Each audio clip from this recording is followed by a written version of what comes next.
Hola, buenas tardes, buen domingo, ¿cómo están ustedes? Nosotros acá siempre acompañándolos con invitados interesantes. Cuando digo nosotros, usted ya sabe, está Pablo Marmorato, que después le va a decir algo, Claudio Acevedo en la parte técnica, gracias Claudio.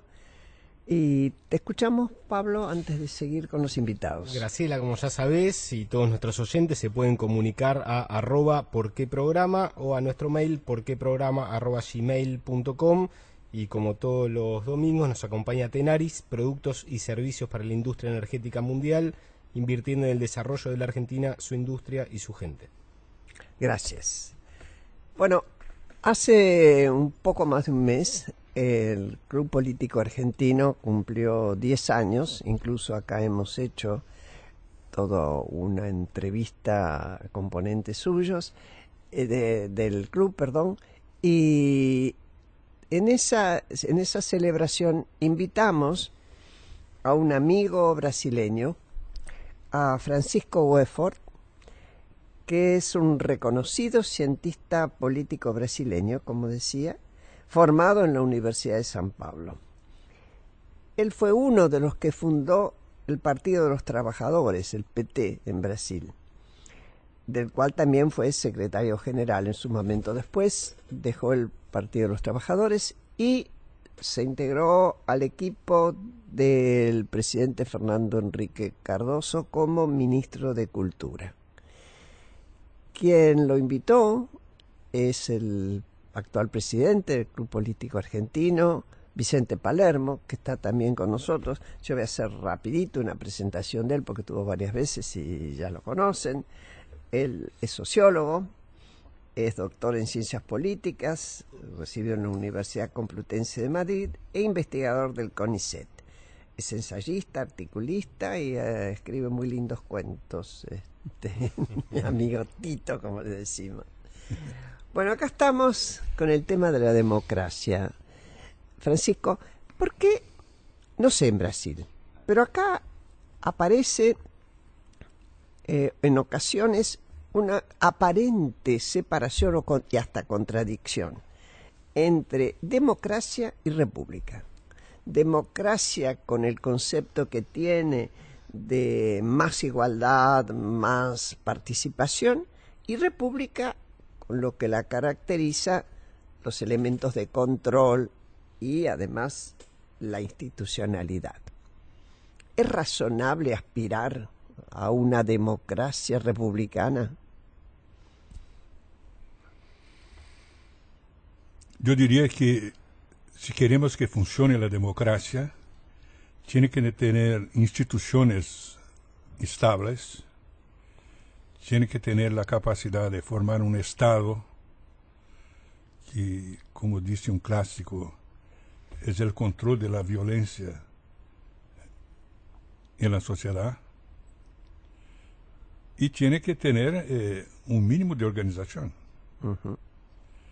Ahora, como muchas cosas en la vida, el lado democrático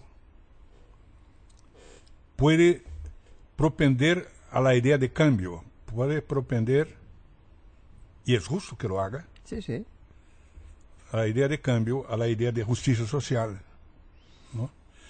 Desde los orígenes de la democracia entre los griegos, democracia era una palabra referida al poder del pueblo, y pueblo podría entenderse como aquellos más pobres.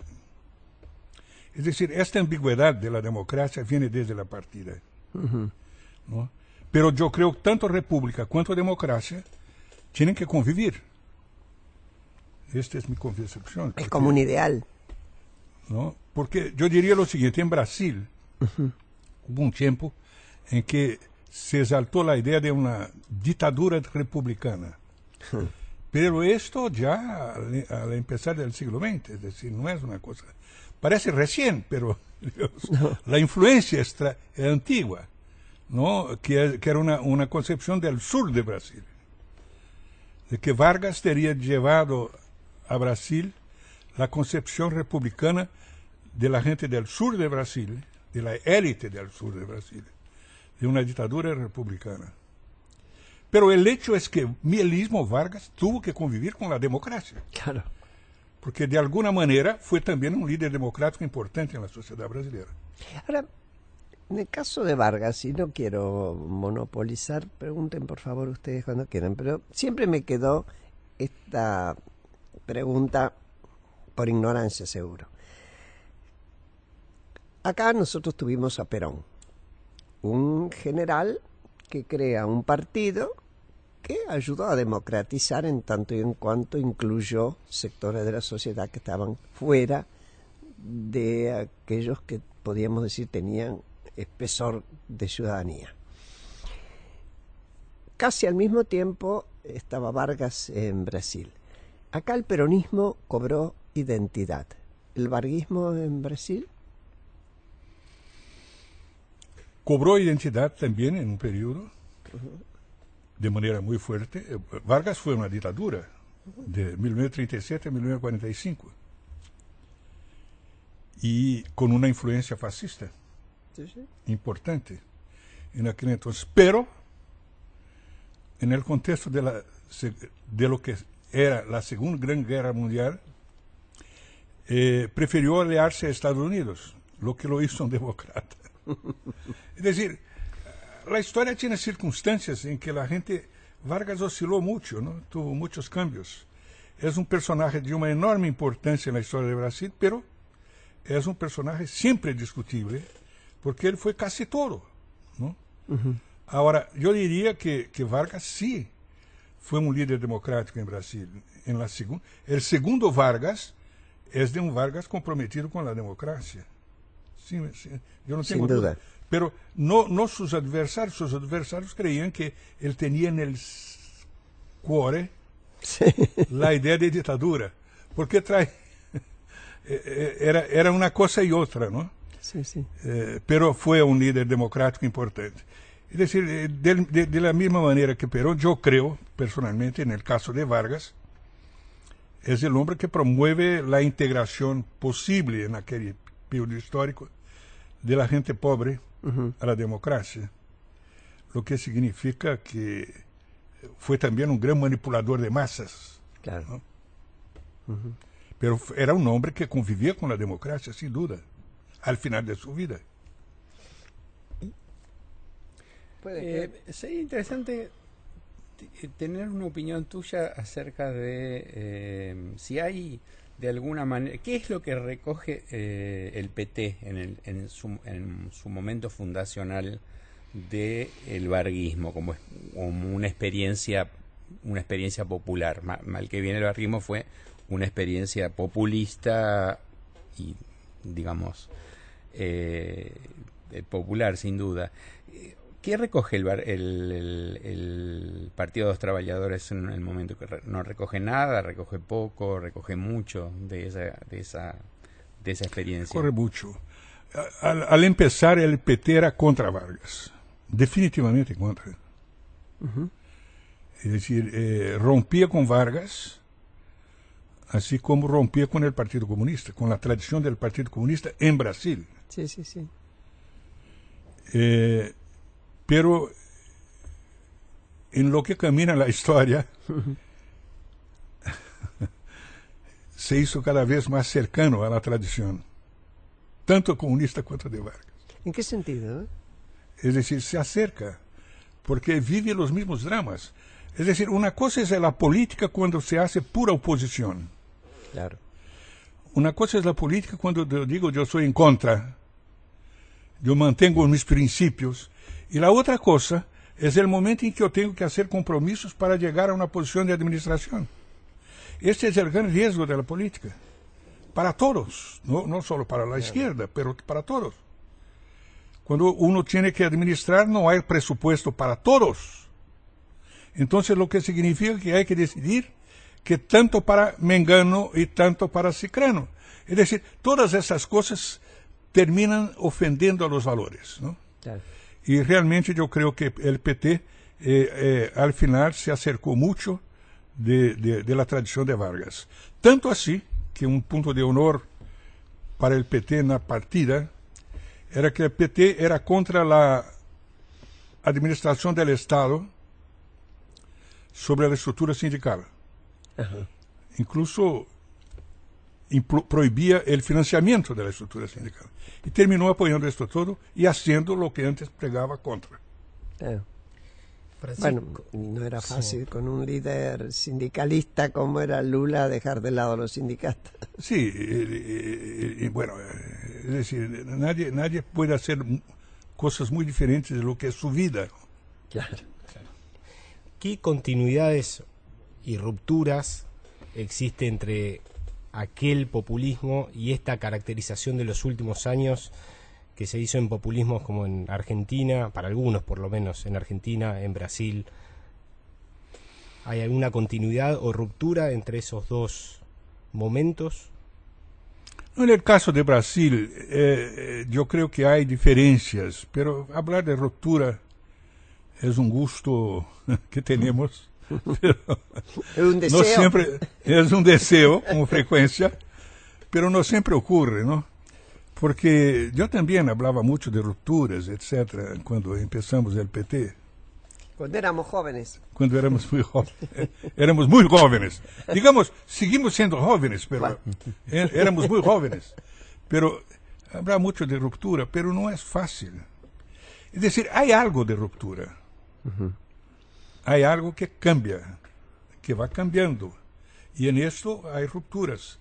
Pero, por otra parte, el PT no nació en el Japón, No, claro. no nació en Suecia, nació del pueblo brasileño. Una característica de honor del PT era de que Las comunidades de base. era de brasileros.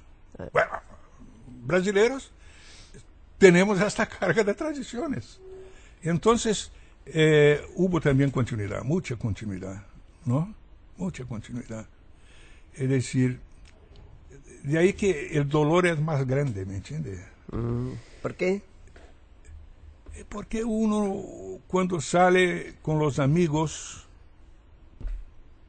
no siempre entiende que hay razones muy particulares que llevaron a los amigos a tener una posición y yo a tener otra. Es decir, son cosas en verdad que no tienen más a ver con mi vida Personal. personal que con la historia del país. Pero como estoy en la política, yo lo explico en términos de la historia del país. Del mismo modo, cada amigo con el cual converso, es por eso que entre amigos que han pertenecido al mismo grupo político, lo mejor es no hablar de política. Porque se ofenden. Porque es como si el otro estuviese fantaseando. Como si el otro estuviese mintiendo. No, es verdad. Pero es que su vida es otra. Aceptar que mi vida es diferente de la de mi amigo es doloroso, ¿entiendes? Cuando vos compartiste antes algo en común. Exactamente, éramos todos juntos. Es decir, hacíamos todas las cosas buenas o malas juntos. Tonteras o que fuera, pero hacíamos juntos. Entonces, yo lo entiendo aquello como parte de mi vida. Pero después que salgo, la política te llama para otros terrenos, para otros caminos. En determinado momento tú te enfrentas con tu amigo. Es muy común, en política es muy común. Entonces, hay algo de sabiduría en una expresión que un viejo clásico marxista hablaba del cretinismo parlamentario. Hay algo de sabiduría en esto, que es lo siguiente: la vida parlamentaria requiere que los tipos vengan de este partido, de aquel otro, no importa, tienen que tratarse por señor, tienen que tratarse como excelencia y tienen que respetar las cualidades y los defectos del otro. Es decir, esto es, el mundo de la política es un mundo autónomo en este sentido, ¿no? Lo que es el peligro de la política también. El peligro porque se pone autónomo, decís vos. Él tiene que ponerse autónomo, pero ahí está un gran peligro de la política, que es de ponerse terreno de privilegios. Les doy una información. Yo no sé cuántos cuántos en Argentina tienen foro especial. Todos los Foro de diputados, justicia. todos los senadores. Bueno, ¿cuántos son? Yo no me acuerdo. 256 diputados en la Cámara y... Nacional, ¿no? Sí. Mire, para 100 ser aproximadamente breve, senadores. en Brasil son 58.000 funciones. Con fueros. 58.000. Atención, esto tiene que ver con lo que es el pasado de Brasil y el pasado de Argentina. Es decir, en el caso de Brasil, esta es una gran tradición estamental. Es decir, es la cosa de, acordémonos de Max Weber y de todos los estudiosos de la edad, de la sociedad feudal.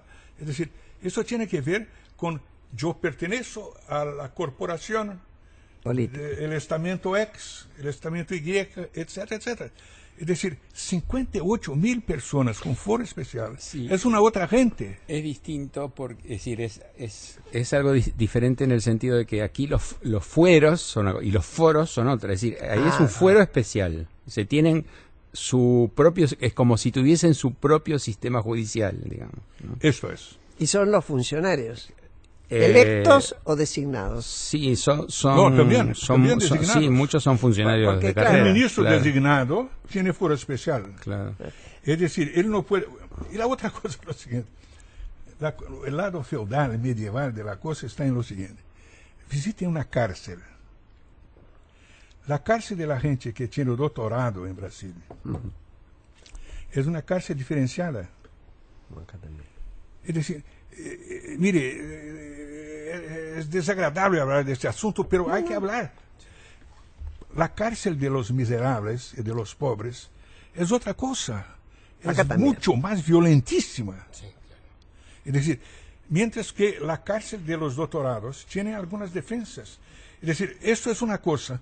La otra cosa es que el proceso jurídico que lleva a esto también es diferenciado. Así es. Bueno, esto para decir que hay una tradición estamental que viene de un gran pasado portugués Claro. Claro. y de un pasado hispánico. Y sí, la combinación. Y además que no está tan lejano en el tiempo. ¿Perdón? No está tan lejano en el tiempo. ¿Cuándo terminaron ustedes con el imperio?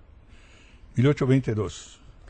Estamos, la independencia es Sí, más o sí, menos sí. a la La 1800. independencia es en La el de ustedes en 22. 1810. Sí, Sí. el imperio es en el 89. Lo que pasa es que la diferencia 1889. nosotros acá teníamos un virrey. Ah, Ustedes perdón, tenían perdón. el imperio ahí. La corrección. No, no, correctísima. ya sé que entendiste, sí, de la independencia, claro. Vos, Yo entendí vos te la referías a la independencia, que el independencia. imperio termina en 1889. Tiene Sí. razón, Claro. tiene razón, porque el imperio es todo estamental. Claro. Es, No, es verdad, muy fuerte. verdad. Ya Argentina, de un modo o de otro, intentaba vivir como república. Y sí, si Y vos, Brasil pensás, no, Brasil era imperio, era diferente. si vos pensás la generación del 80, 1880, que marcó tanto, ya tenía gente que iba a Estados Unidos y copiaba la Constitución. Se inspiraba en Eso. ella, por lo menos, ¿no? ¿Verdad? La Constitución ¿Verdad? liberal. Famosa generación del 80. La generación del 80. ¿Qué mutación, si es que vos la percibís, hay entre el capitalismo y la democracia en América Latina? ¿Cómo es la relación? Bueno, vamos, ¿y si cambió esa relación en esta época para vos? Bueno, tenemos muchos capitalistas que tienen un estilo precapitalista de conducta, ¿no? Muchos. Es decir, la cultura burguesa en Brasil es una cultura muy frágil. En Brasil, por lo menos. Sin embargo, de que el capitalismo como producción material creció mucho. Sí. Y tenemos un capitalismo extranjero dentro del país extraordinario, enorme, ¿no? ¿Por qué decís precapitalista? ¿Cuáles son los...? Porque ellos tienen la mentalidad de señores de Hacienda. Es decir, ellos tienen la mentalidad de que la ley no vale para nosotros. Mire, en esto de la corrupción en Brasil, que es la gran vergüenza nacional, a la vez que, en la medida en que el país empieza a establecer control, es una razón de orgullo, porque finalmente nunca la gente white collar, nunca los criminosos de colarinho blanco. ¿Colarinho se dice? Cuello. Cuello blanco. Nosotros Cuello decimos guantes blancos también. Guantes ¿no? blancos. Esos Esta soldados gente sí son corruptos. nunca pagou por crime nenhum. E mientras que agora empieza a pagar.